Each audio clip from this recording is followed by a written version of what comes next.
Oke, selamat malam Bapak.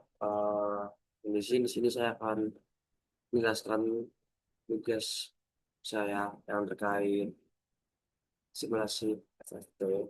Sebelum itu, saya mengadakan kevian yang ada 30, 17, untuk satu yang pasti RPPA. Nah, yang pertama, di sini uh, akan membuat kedua dulu. Sini ada coding yang udah saya buat dan udah bisa juga, artinya udah berhasil.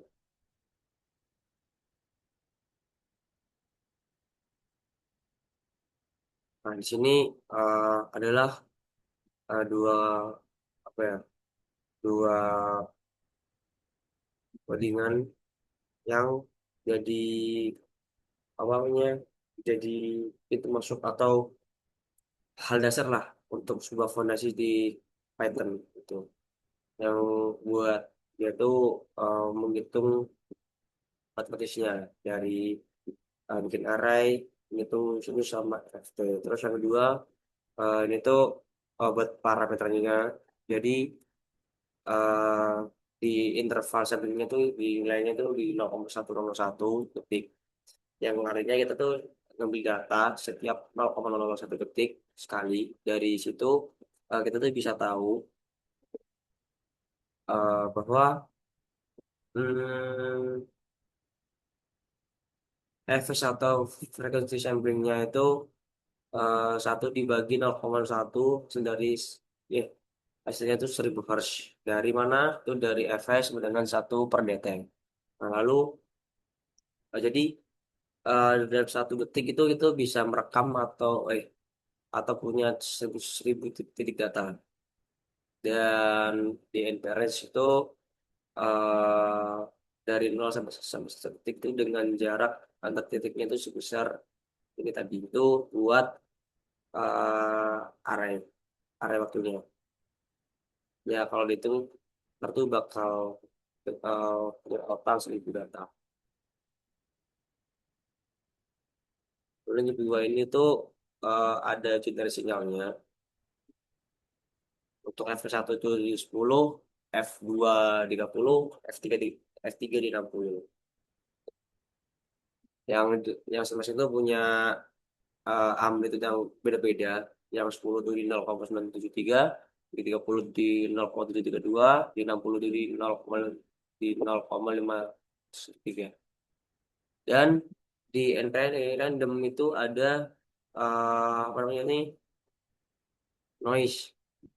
Biar apa ya, biar dia tuh mirip kayak sinyal seismik yang biasanya tuh selalu ada gangguan-gangguan kecil gitu. Oh ya, buat apa namanya, buat gimana caranya kita tuh eh cara bikinnya itu yang apa, yang apa namanya, gelombang sinusnya itu kita tuh pakai rumus gelombang sinus itu sin 2pi kali sin 2pi kali frekuensi kali waktu. Karena nanti tiga sinyal itu bakal jadi satu yang saling tumpuk menumpuk. Lalu ini ada Dev Compute. Ini sini tuh eh, fungsi dari FFT. Yang mana buat mengubah sinyal dari domain waktu ke domain frekuensi.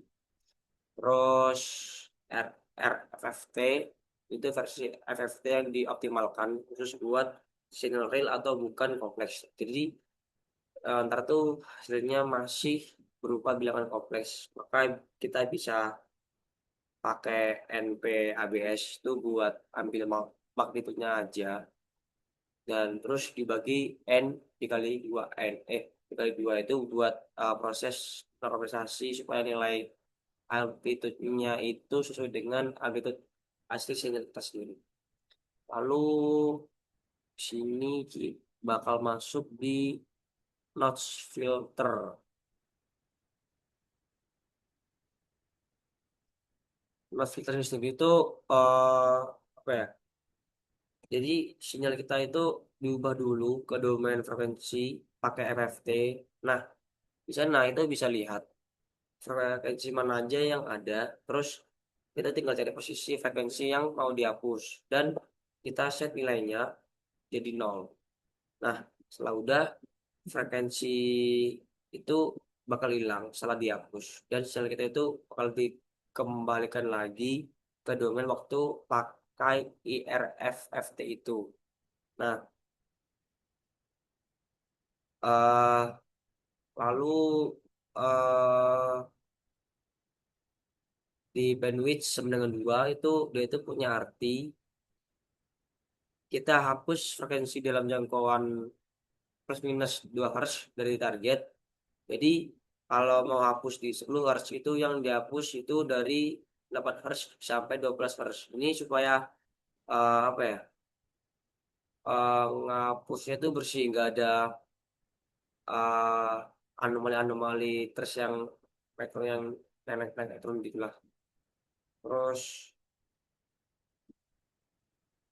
maksudnya terus naik turun tuh yang apa ya? Yang itu kayak tinggi banget gitu.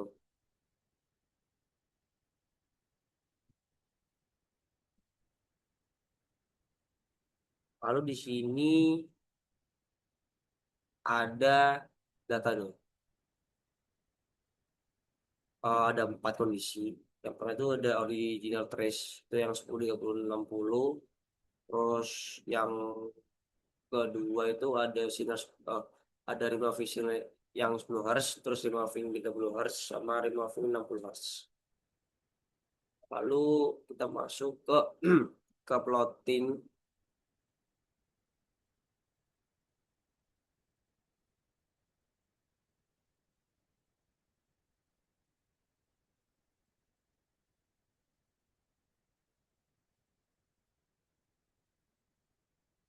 Nah, yang terakhir ini dia tuh khusus buat tampilin semua grafik. Kita bikin layoutnya itu hmm, kita saya itu bikin layoutnya itu 4 baris dan 2 kolom. Jadi di sebelah kiri itu buat domain yang time domain, yang kanan itu buat frekuensi spektrum. Jadi pasti saya juga pakai loop supaya nggak perlu nulis kode input yang sama 4 kali. Setiap iterasi loop itu ngambil satu kondisi sinyal, ngitung FFT-nya. Terus ditampilin dua grafiknya sekaligus untuk anotasi titik biru di puncak frekuensi.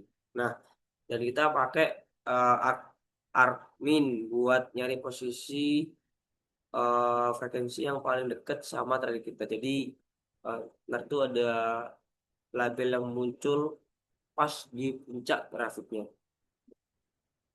Terus yang terakhir ya buat show grafik plus gambarnya.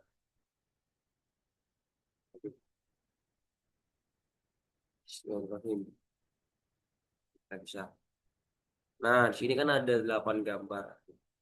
Ada 8 gambar. Sebelah kiri ini ada audio trace-nya yang 10 Hz dan di kanan itu buat frekuensi spektrumnya yang ori juga. Lalu yang kedua ini yang di grafik satu ini yang satu di gambar kedua itu eh, dihapus yang 10 Hz-nya. Begitu source itu dihapus, time domain itu langsung berubah drastis. Sinyal apa ya? Sinyalnya tuh jadi lebih rapi dan amplitude-nya itu mengecil. Jadi sekitar min satu min satu sampai plus minus satu. Jadi karena 10 Hz itu sendiri yang apa ya punya amplitude yang paling gede. Jadi pengaruhnya itu paling kerasa waktu dihapus. Karena di spektrum puncaknya itu apa ya? Seperti itu udah hilang. Jadi kayak kelihatan rapi bersih gitu di apa nih bersihnya. Lalu di grafik ketiga yang pasti yang 30 Hz. Jadi yang ini tuh kayak kelihatan apa ya menarik aja. Karena time domainnya itu kayak kelihatan ada gelombang besar yang lambat di 10 Hz. Tapi di dalamnya itu ada kayak eh area akan kecil dari 60 Hz dan dua frekuensi yang jauh beda ini kalau digabung menghasilkan pola yang unik. Jadi di spektrum puncak 30 Hz ini udah hilang, tapi ada kayak sebuah lonjakan kecil dari 60 Hz. Dan terakhir di 4 eh di grafik 4 itu yang dapat itu di 60 Hz ini yang paling smooth di antara semuanya karena sinyalnya itu halus dan teratur karena yang tersisa cuman 10 dan 30 Hz yang frekuensinya itu nggak terlalu jauh beda. Kalau di dunia nyata ini sih apa ya, kayak mirip kita tuh make low pass filtering buat buang noise, buat ngolah data seismik. Terus untuk kesimpulan sendiri, jadi tugas ini sendiri itu bisa kita bukti sendiri bahwa noise filter itu beneran bisa ngapus frekuensi eh, dari sinyal tanpa gangguan yang lain. Terus RFT itu buat tools yang bisa bantu kita buat analisis sinyal sama jadi konsep yang dipakai buat pengolahan data seismik di lapangan.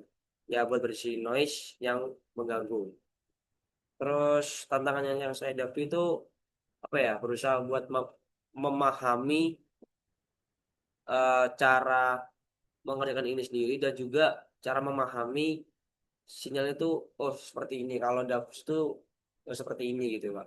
Jadi ketika 10 dihapus itu gimana, 30 dihapus itu gimana, dan 60 ya, dan 60 dihapus itu gimana.